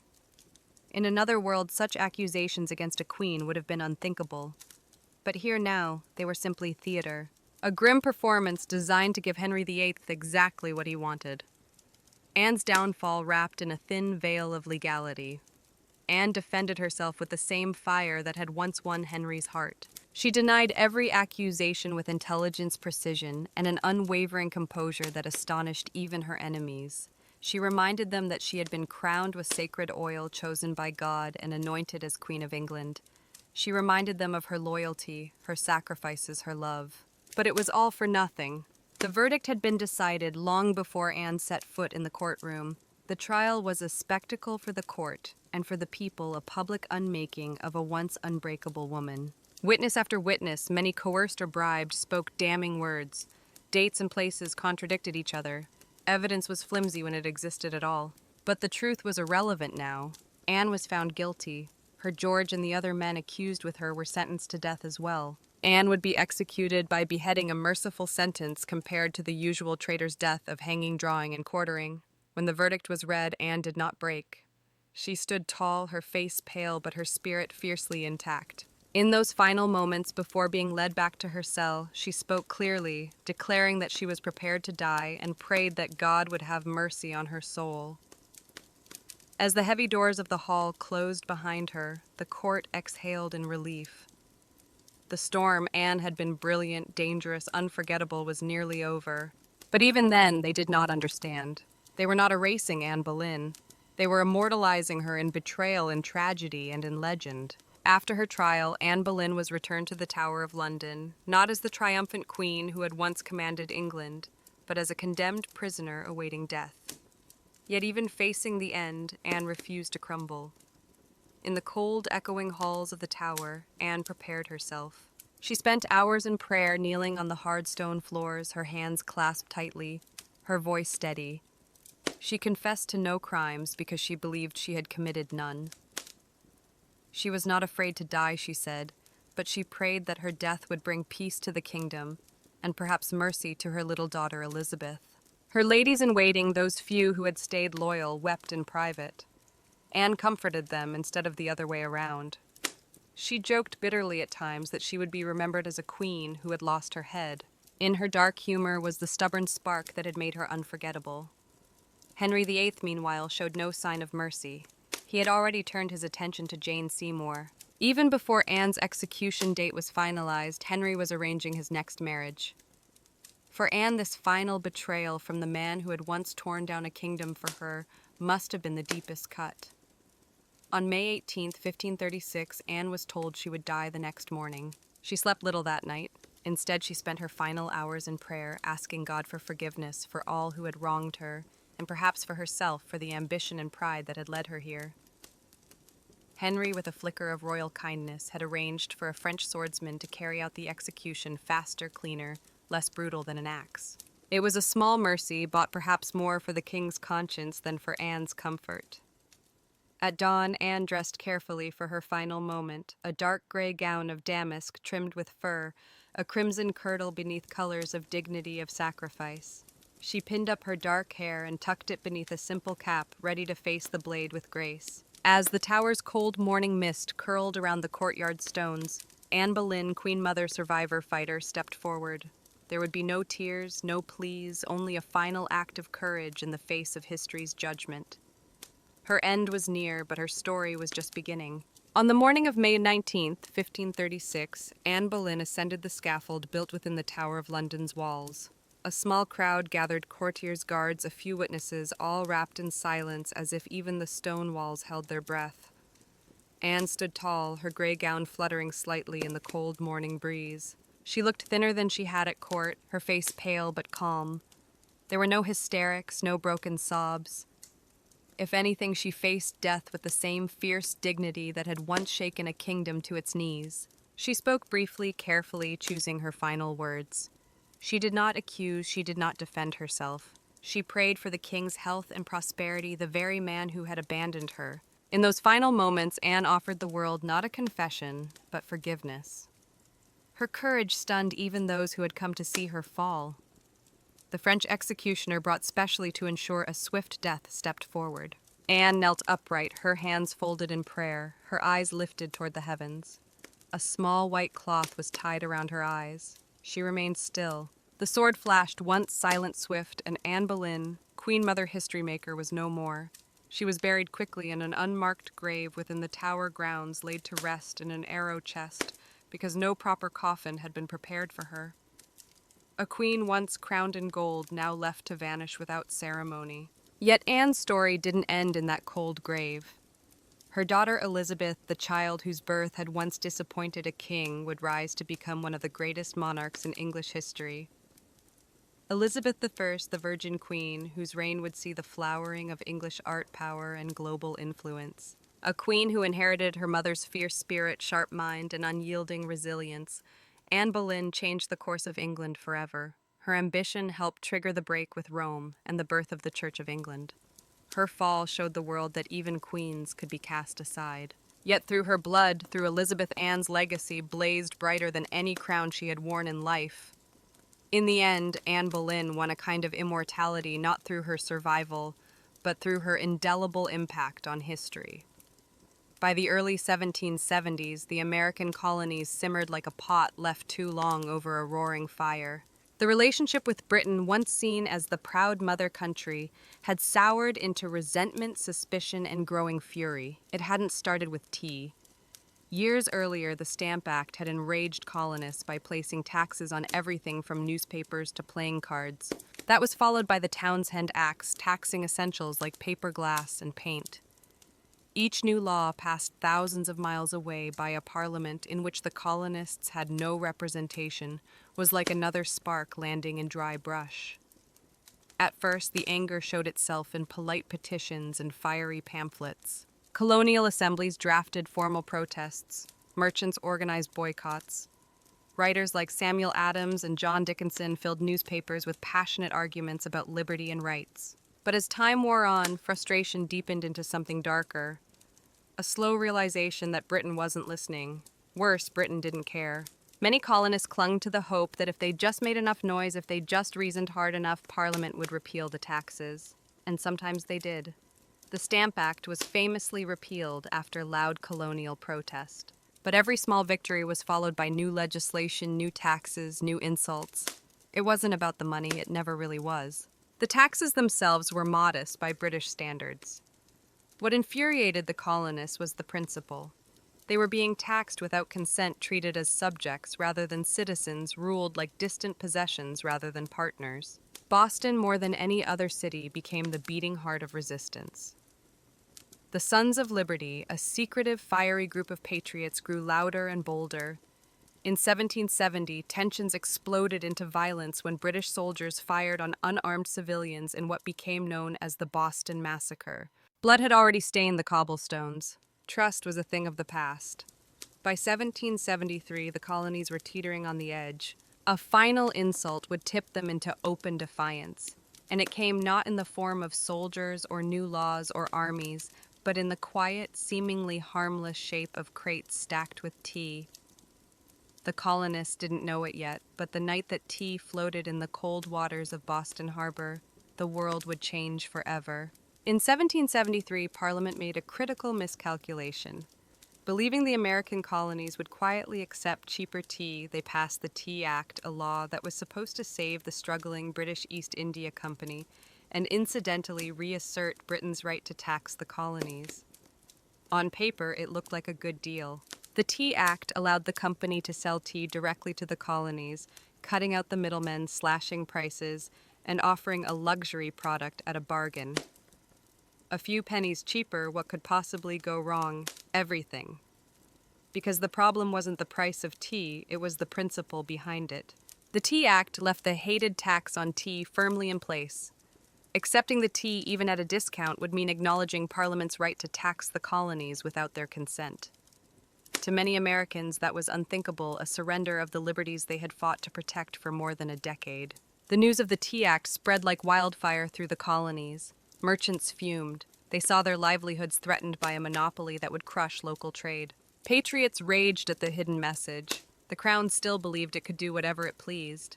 In Boston, the reaction was especially fierce. Already a city scarred by the Boston Massacre and years of economic hardship, Bostonians recognized the Tea Act for what it was, a trap disguised as a bargain. Refusing the tea became a matter of honor, a litmus test for loyalty to the cause of liberty. Public meetings swelled. Newspaper columns burned with fiery rhetoric. Groups like the Sons of Liberty, led by Samuel Adams and others, organized boycotts, vowing that no East India Company tea would be unloaded, sold, or drunk on American soil. All across the colonies, ships carrying the controversial tea were turned away by local resistance. In ports from New York to Charleston, the message was clear: we will not be bought. But in Boston, fate twisted differently. 3 ships, the Dartmouth, the Eleanor, and the Beaver, arrived anchored in the harbor and sat there refusing to leave. Royal officials insisted the tea be unloaded. The colonists refused. A deadlock grew taut as a drawn bowstring. The tension was unbearable. A single act would break it, and history would never be the same again. As the British tea ship sat stubbornly anchored in Boston Harbor, the city itself transformed into a powder keg. Every day that passed without resolution tightened the tension. Boston wasn't just resisting, it was preparing for a fight. In taverns, churches, and public squares, angry colonists debated what to do. The Sons of Liberty, led by fiery voices like Samuel Adams, John Hancock, and Paul Revere, moved swiftly to organize resistance. They posted public notices calling on citizens to boycott British tea and held raucous meetings that swelled with farmers, artisans, and merchants alike. Each gathering added fuel to the fire. The Old South Meeting House became the nerve center of the resistance. Thousands crammed into the wooden hall, their breath fogging the air, their voices rising in defiance. Here, resolutions were passed, speeches were made, and tempers boiled. Each vote against the unloading of tea was another hammer blow against British authority. But while the people of Boston stood united, the clock was ticking. British law demanded that imported goods like tea be unloaded and the tax paid within 20 days. If the ships remained after the deadline, customs officials would seize the cargo and the tax would be collected by force. The Sons of Liberty understood that once the tax was paid, even under protest, the principle would be lost. It wasn't just about the tea anymore, it was about whether the colonies would accept being treated as subjects without rights, or whether they would stand and fight for their future. Meanwhile, the royal governor of Massachusetts, Thomas Hutchinson, dug in his heels. He refused to let the tea ships leave without unloading their cargo, demanding that the law be obeyed, colonial outrage be damned. To him, backing down meant admitting that mobs, not monarchs, ruled the colonies. Boston's standoff became a spectacle. Every man, woman, and child knew that something was coming. You could feel it in the air, that cold, sharp sense before a storm when the world holds its breath. All it would take was one spark to ignite an explosion. And somewhere among the crowded streets and crowded hearts of Boston, a decision was quietly taking shape, a plan that would echo across oceans and empires. December 16th, 1773 dawned gray and cold over Boston, a city balanced on the edge of history. For nearly 3 weeks, the tea ships had sat in the harbor like ticking bombs. Now the final deadline had arrived. According to British law, the tea had to be unloaded, and the tax paid within 20 days of a ship's arrival. If it wasn't, customs officials could seize the cargo and British troops could be called in to enforce the law. Everyone knew it. Everyone knew what was at stake. If the tea came ashore, the principle was lost. If the colonists allowed it, even once their claim to rights and liberty would unravel. That morning, thousands of Bostonians and nearby colonists packed into the Old South Meeting House, the largest building in town. Some had walked miles through the icy countryside to be there. The meeting was so packed that men spilled out into the streets, straining to hear the fiery speeches echoing through the halls. Samuel Adams, the iron voice of rebellion, presided over the gathering. Speaker after speaker rose to denounce the Tea Act, to cry out against tyranny, to urge immediate action. But even among the defiants, uncertainty hung heavy. What could be done without sparking outright war? How could they stop the tea without opening the floodgates to brutal retaliation? As the afternoon wore on, riders galloped in with grim news. Governor Thomas Hutchinson remained unmoved. The ships would not be allowed to leave without unloading. The tea would be seized, the tax collected, the king's law enforced. The crowd buzzed with fury. The walls of the meeting house seemed to shudder with the force of it. Yet Samuel Adams stood calmly and spoke the words that signaled the end of debate. This meeting can do nothing more to save the country, a simple sentence. But everyone knew what it meant. There would be no more petitions, no more compromises. Action would be taken. Outside, a war whoop cut through the gathering gloom, the signal. Men disguised themselves quickly, smearing soot on their faces, donning blankets and feathers in crude imitation of Mohawk warriors.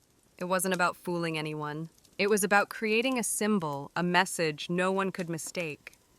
The deadline had passed. Boston would answer not with words, but with defiance.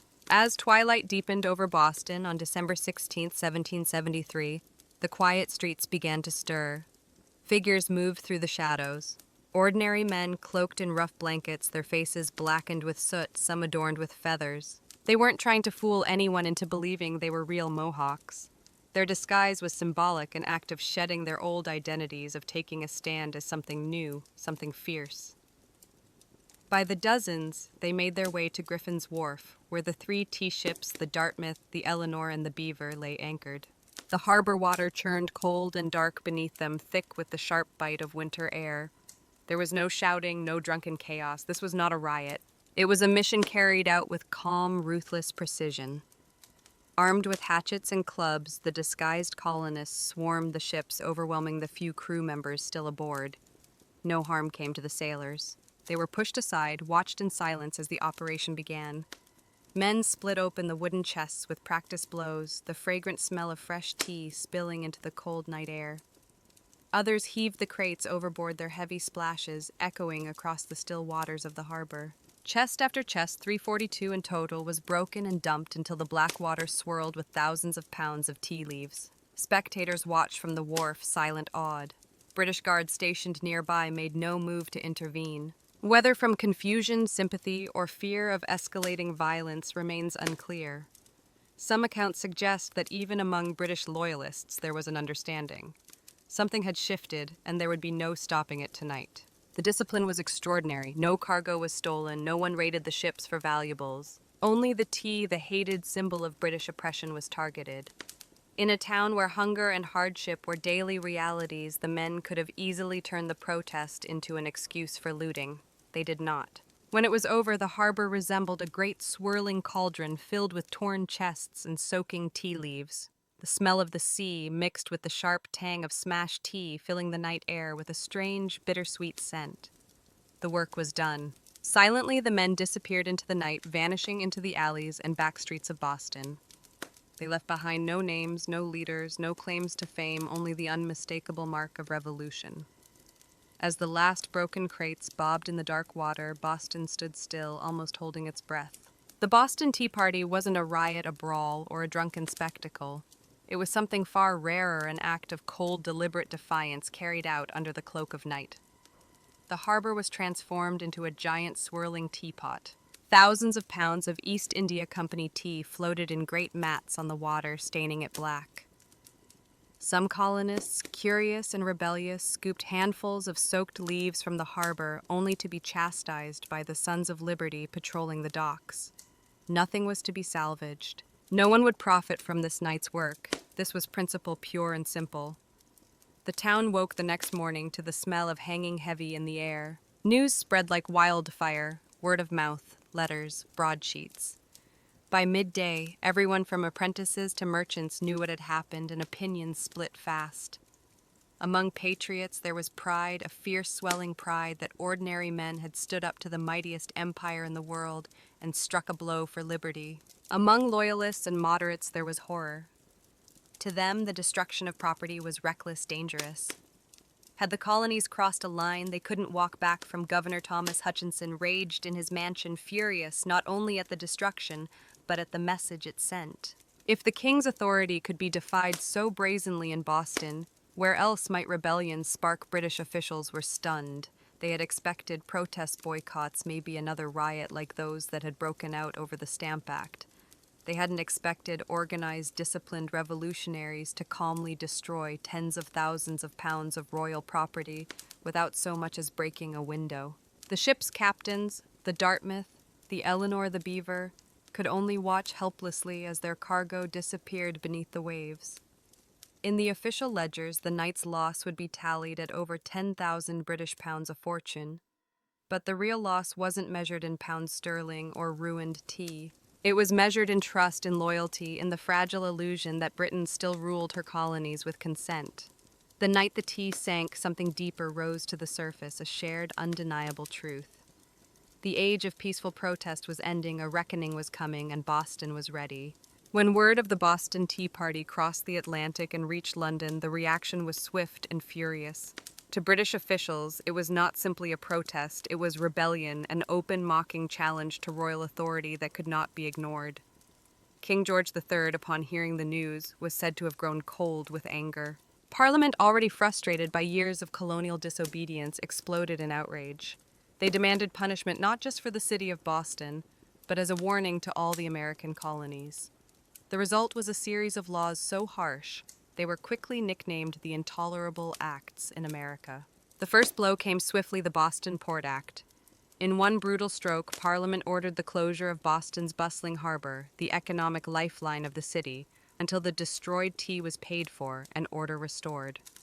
Ships could no longer enter or leave. Trade vanished, goods and supplies dried up. Boston, once vibrant and noisy, grew quiet, its docks eerily still. But the punishment didn't stop there. The Massachusetts Government Act stripped the colony of its self-governing rights, placing it firmly under the king's appointed officials. The Administration of Justice Act allowed royal officials accused of crimes to be tried back in Britain, a clear message that British authorities were untouchable. And to make sure the colony's new force was an option, British soldiers were quartered throughout Boston, living among the very citizens they were meant to subdue. The message was clear: rebellion would be crushed. Liberty was a luxury the Crown would no longer tolerate. But Parliament's heavy hand had an unintended effect. Instead of frightening the other colonies into submission, it outraged them. News of Boston's suffering of its port, closed, its people starving under martial law, stirred deep sympathy and righteous anger throughout America. Wagon loads of food and supplies poured into Boston from neighboring colonies. Letters of support, pledges of unity, and secret meetings began to weave the once fragmented colonies closer together. What had once been a Massachusetts problem was rapidly becoming an American one. In punishing Boston, Britain had hoped to make an example of them. Instead, they made Boston a symbol, a rallying cry for resistance. The flames of revolution, once flickering in isolated pockets, now began to blaze from colony to colony, and there would be no easy extinguishing them. The punishment of Boston sent shockwaves far beyond the rocky shores of Massachusetts. Across the 13 colonies, outrage turned into something far more dangerous for Britain unity. For years, the colonies had acted like distant cousins, bickering and competing, separated by geography, religion, and trade rivalries. But when Parliament slammed Boston's harbor shut and stripped Massachusetts of its self-governance, Americans across the continent realized if it could happen to Boston, it could happen to anyone. From Virginia to Pennsylvania, South Carolina to New Hampshire, the response was swift. Colonists sent wagons full of food supplies and letters of solidarity to the suffering people of Boston. Town meetings buzzed with anger. Newspaper printers worked day and night to spread the news. The fight was no longer Boston's alone, it was everyone's.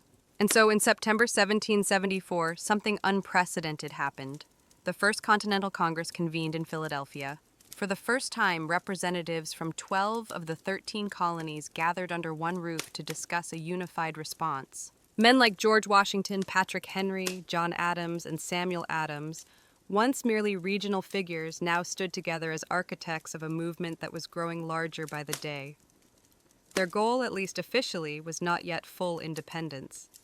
Most still hoped for reconciliation, for a return to the old relationship of mutual respect under the British Crown. But beneath the polite debates and carefully worded petitions, a deeper understanding was taking root. The colonies could no longer afford to stand separately. At the Congress, they agreed to a sweeping boycott of British goods. They pledged mutual support in the face of further British aggression. And they made it clear any attack on one colony would be considered an attack on all. In taverns and meeting houses across the continent, ordinary people began using words that had once been whispered only in private. Unity, resistance, liberty. In bringing the hammer down on Boston, Britain had imagined it would crush rebellion. Instead, it had welded the colonies together into something far more dangerous. A people who, despite their differences, were beginning to think of themselves not as scattered provinces, but as Americans. The winds of revolution were no longer just stirring, they were gathering into a storm, and it was too late for Britain to stop it. The night the tea sank into Boston Harbor, it wasn't just crates that were destroyed, it was the illusion that the American colonies could remain loyal subjects forever. The Boston Tea Party lit a spark that no king, no army, no distant parliament could ever snuff out. In the months that followed, that spark caught fire across the colonies. What had once been protests, boycotts, and polite petitions hardened into open resistance. Town militias began drilling openly storehouses filled with powder and shot. Men who had once toasted King George III in taverns now whispered about revolution under the same roofs. Boston became a symbol of sacrifice, battered but unbowed. The more Britain tried to tighten its grip, the more the colonies slipped through its fingers. Every ship that sailed past the closed, silent harbor of Boston was a silent reminder that tyranny had met its match in American defiance. When Parliament passed the intolerable acts, they intended to make an example out of Boston to scare the other colonies into submission. Instead, they had created a martyr city, a rallying cry. From Georgia to New Hampshire, colonists realized that their fates were tied together. Resistance was no longer about tea, it was about survival, identity, freedom. By the spring of 1775, the tension reached a boiling point outside Boston in the villages of Lexington and Concord. British troops sent to confiscate colonial weapons instead found armed farmers, ordinary men, ready to defend their rights with musket fire. The first shots of the American Revolution rang out a direct line traced back to the moment when men chose principle over profit and dumped a fortune's worth of tea into the harbor. The Boston Tea Party showed the world that revolution doesn't always announce itself with trumpets and banners. Sometimes it starts quietly with a small group of determined people standing in the cold, choosing defiance over fear. In dumping the tea, the colonists weren't just rejecting attacks. They were rejecting an empire. And though the road ahead would be bloody, bitter, and uncertain, one thing had become clear that night in Boston Harbor. The American colonies were no longer loyal subjects. They were something new, something dangerous. They were revolutionaries, and they were just getting started, all. Before the towering pyramids of Giza, before Mesopotamian cities buzzed with life, Before Stonehenge stood against the sky, there was Corral. Hidden away in the dry valleys of coastal Peru, Corral rose in silent majesty nearly 5,000 years ago, then faded into near-complete oblivion, swallowed by sands and forgotten by history. For centuries, the world did not even know it existed. The super valley where Corral once thrived seems at first glance an unlikely place for civilization to bloom. The landscape is parched barren, the river little more than a thin silver thread winding through rocks and dust. To most eyes, it looked inhospitable, a place abandoned by life. Yet it was here amid the desolation that one of humanity's earliest great cities took shape. Corral wasn't just a collection of scattered huts or a temporary trading post. It was a planned city sprawling over 150 acres filled with pyramids, plazas, residential quarters, and ceremonial spaces. It had scale, purpose, and vision, a complex society blossoming centuries before the Egyptians began stacking stones into pyramids of their own. The people of Corral achieved this without the wheel, without written language, without metal tools. They built massive structures from stone and earth with nothing but ingenuity, communal effort, and the raw power of human will. Yet for thousands of years, Corral's existence remained a secret. Even when travelers stumbled across the strange weathered scattered across the valley, they mistook them for natural formations, mere hills sculpted by the desert winds. No one imagined that beneath the sand lay one of the oldest cities in the world, predating even the civilizations that history books had crowned as the firsts. It wasn't until the late 20th century that archaeologists led by Ruth Shady uncovered the truth. What they found buried in the dust of time would rewrite the story of the Americas and force the world to reconsider what it thought it knew about the birth of civilization itself. Corral had risen, flourished, and fallen in total anonymity. Now, after millennia of silence, its stones are speaking again, whispering of a peaceful, intelligent people who built a world of complexity and wonder in a land where life itself seemed impossible. And this was only the beginning of their story. At first glance, the Supi Valley looks like a place where life should struggle to exist. Harsh winds sweep across endless stretches of sand and stone. The sun beats down mercilessly, drying out the earth, baking the landscape into cracked, brittle sheets. Water is scarce, the river a meandering thread fighting for survival. To the untrained eye, it is a wasteland, barren, empty, forgotten by the gods. But the people of Corral saw something different. They did not see a desert to be feared. They saw a canvas to be shaped. They recognized the river, however modest, as the lifeblood of possibility. And so with patience, ingenuity, and sheer determination, they turned this unforgiving place into a thriving oasis of life and culture. Their first victory was agriculture. They learned to tame the river's seasonal floods, building simple but brilliant irrigation systems that channeled water across the valley floor. Where others saw sand and dust, they coaxed green shoots of hope, cotton beans, squash, guava, sweet potatoes. Cotton in particular became their treasure. It was spun into fishing nets and textiles, fueling trade with coastal villages and creating bonds that stretched far beyond their desert home. But growing crops was only part of their mastery. The people of Corral understood that survival in the desert required balance. They worked with nature, not against it. They built their homes and plazas from stone and earth, designed to withstand both scorching heat and the rare punishing rains that occasionally swept through the valley. They studied the stars and seasons, planning their harvests with the precision of master astronomers. Trade became the veins and arteries of Corral's economy. Dried fish, cotton fruits, and handmade goods flowed up and down the coast. In exchange, Corral received exotic goods, colorful shells from the Pacific, rare stones from the Andes, ideas from distant peoples. They were not isolated, they were connected. In a land where survival seemed impossible, Corral thrived through intelligence, innovation, and community. They didn't conquer the desert with brute force. They partnered with it, learning its rhythms, respecting its power, building a society that was not just functional, it was extraordinary. Against the odds, Corral blossomed into a beacon of civilization. And it was only beginning to rise. Rising out of the desert like ancient guardians, the pyramids of Corral defy everything we thought we knew about early civilization in the Americas. These were not small, crude structures built by primitive hands. They were massive, deliberate works of architecture created by a people with vision, organization, and ambition. The centerpiece of the city was the Pyramid Mare, the largest of Corral's monumental structures. It stretched more than 450 feet in length and towered nearly 60 feet above the desert floor, a feat of engineering on par with the early wonders of the ancient world. Built from stone mud and woven reed bags filled with rocks, the pyramid was designed not just to endure the harsh climate, but to withstand the punishing earthquakes that occasionally rattled the region. And endure it did, standing silent against wind and time for nearly 5 millennia. But the pyramids of Corral were not tombs. Unlike the massive burial complexes of Egypt, Corral's pyramids served a different purpose. They were centers of ceremony, power, and public life.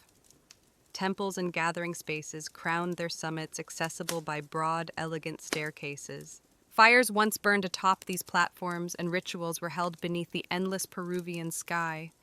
At the foot of the pyramids, vast plazas opened up, sunken and circular, inviting thousands to gather for religious ceremonies, political meetings, and communal celebrations. The very design of Corral's cityscape suggested a society that prized community and order, a people deeply connected to one another and to the cosmos. Around the pyramids, smaller residential complexes fanned out, likely home to priests, administrators, artisans, and farmers. The pyramids themselves seem to have been strategically placed, aligned with celestial events, sunrises, solstices, the cycles of the stars. To the people of Corral, architecture wasn't just practical, it was spiritual, mathematical, cosmic. Walking among the weathered stones today, it's almost impossible not to feel a strange sense of awe. These structures were raised without metal tools, without the wheel, without beasts of burden, yet they rose with symmetry, scale, and staggering precision. The Great Pyramids of Corral were not built for vanity, nor for war. They were built to connect earth and sky, community and cosmos, humanity and eternity, and they still whisper across the sands, telling a story that refuses to be forgotten. Among the ruins of Corral, there is something profoundly different, something that sets it apart from so many ancient civilizations. No weapons have been found buried beneath its sands. No defensive walls circle its plazas. No mass graves hint at bloody conquest or internal strife. Unlike the kingdoms that rose and fell through war, Corral was a society built on peace. It's a revelation that defies expectations. Here was a civilization that flourished not through violence, but through cooperation, trade, and shared belief. The people of Corral seem to have invested their energy not in armies or fortresses, but in architecture, astronomy, music, and communal life. Their plazas and pyramids weren't monuments to victory over enemies. They were centers of celebration, worship, and governance. This was a civilization that chose to gather rather than conquer, to negotiate rather than destroy. Trade was the lifeblood of Corral's success. Cotton grown along the fertile riverbanks was spun into fishing nets that were traded with coastal communities. In return, Corral received dried fish, an essential source of protein, and exotic goods from faraway places, colorful shells from the Pacific, precious stones from the and even rare tropical fruits from distant valleys. This wide network of trade stitched the region together, binding far-flung communities into a peaceful web of mutual benefit. And in the center of it all, Corral thrived as a cultural and economic hub. Religious and ceremonial life played a vital role in maintaining social harmony. The city's grand public spaces and plazas likely served as stages for rituals that united the people under shared spiritual beliefs. Music filled these gatherings, flutes carved from condor bones, drums made from deer hides, creating soundscapes that echoed across the desert, tying individual lives to something greater. Leadership, too, appeared to rely less on military strength and more on spiritual authority and civic organization. The city's leaders must have coordinated massive construction projects, seasonal agricultural cycles, and complex trade agreements, all without leaving behind the brutal scars of war. In an ancient world so often defined by conflict, Corral stands as a shining exception, a reminder that civilization does not have to rise on the broken backs of the conquered. It can instead be built by the quiet power of collaboration, creativity, and trust. At Corral, the stones still seemed to hum with echoes of a world long gone. It was not just a city of buildings and trade, it was a city alive with sound, ceremony, and spiritual rhythm. Music and ritual were woven into the very heartbeat of Corral's civilization. Archaeologists digging carefully through the dry sands uncovered a treasure trove of ancient instruments, flutes crafted from the bones of condors and pelicans, whistles fashioned from deer antlers, small drums stretched with animal hides. These artifacts were not simple toys. They were crafted with care, tuned to specific notes designed to carry sound across the wide-open plazas of the city. In a world without written language, music spoke the language of the soul. Imagine it, the low thrum of drums rising at dusk, flutes keening like the desert wind, feet stamping on the sunken plazas as hundreds gathered under the fading light. Fires would crackle atop the pyramid platforms. Priests dressed in intricate woven garments would chant to the gods of the river, the earth, the stars. In those moments, Corral was not just a city, it was a symphony. The layout of Corral itself suggests that ritual life was at its core. The grand plazas were not mere open spaces, they were stages for communal ceremonies carefully designed to draw people together. The sunken circular courts acted like ancient amphitheaters, focusing sound and sight onto the rituals performed at their centers, and above them all the pyramids loomed. Not as tombs, but as sacred mountains built by human hands linking the earth to the heavens. Rituals likely marked the turning of the seasons, the cycles of planting and harvest, the movements of the stars. Music was not just entertainment, it was a bridge between people, between nature and the divine, between the known and the mysteries beyond. No violent murals, no terrifying gods of war, no bloodthirsty sacrifices. In Corral, the spiritual world seems to have been one of harmony, celebration, and reverence. Even today, when the desert wind whistles through the ruins, you can almost hear it. The faint strains of ancient music, the forgotten songs of a people who found beauty, meaning, and connection in the heart of the harsh, endless sands. Corral wasn't just a place of music, trade, and ritual. It was a marvel of engineering, a testament to human ingenuity in one of the harshest landscapes on Earth. Without metal tools, without the wheel, without draft animals, the people of Corral shaped a city of stone and earth that has endured nearly 5,000 years. Their achievements were astonishing. Massive pyramids rose from the desert floor, constructed not with small, fragile bricks, but with enormous stones carried across the dry valley. Workers transported rocks using reed bags, ingenious baskets strong enough to bear heavy loads woven from the very plants that grew along the riverbanks. Layer upon layer they built with care, stacking stone and filling the interiors with rubble to create structures that could withstand not only time but nature's fury. And they understood nature well. Corral lies in a region prone to violent earthquakes, yet their pyramids and plazas survived largely intact. How? By mastering earthquake-resistant architecture. Builders used flexible construction techniques, layered fills, wide foundations, and rounded corners that allowed their monuments to absorb and dissipate seismic energy. It was engineering born not from textbooks, but from an intimate knowledge of the earth itself. Water management was another silent triumph. Despite living in a desert, the people of Corral developed sophisticated irrigation systems. Channels and canals carefully guided river water to their agricultural fields, allowing crops to flourish even during dry seasons. No water was wasted, every drop mattered. The layout of Corral itself reflected brilliant urban planning. Major structures aligned with key astronomical points, suggesting a deep understanding of the solar cycles. The sunken plazas, with their precise geometry, were more than gathering places. They were instruments for tracking the heavens, allowing priests and astronomers to predict seasons crucial for survival. Even the city's organization spoke of a complex society. Residential zones, administrative areas, ceremonial centers, all were arranged in harmony, balancing communal life with sacred spaces.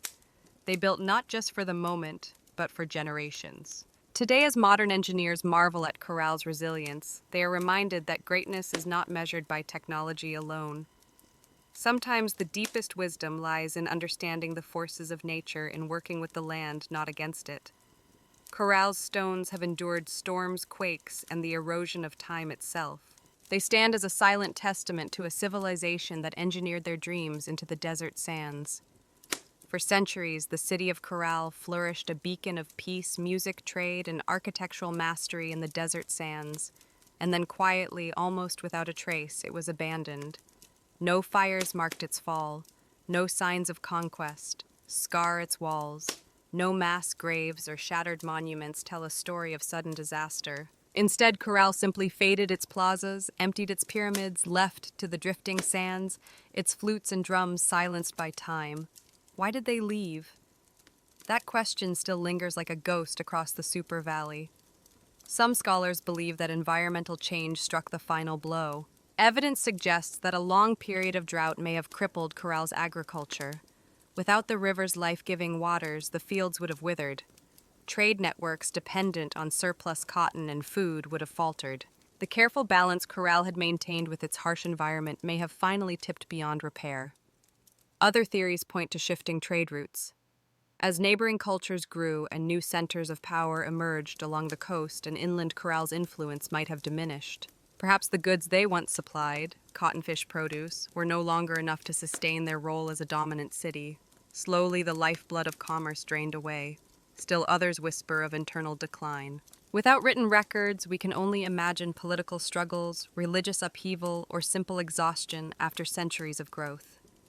Even peaceful societies can fracture under pressure when survival becomes uncertain.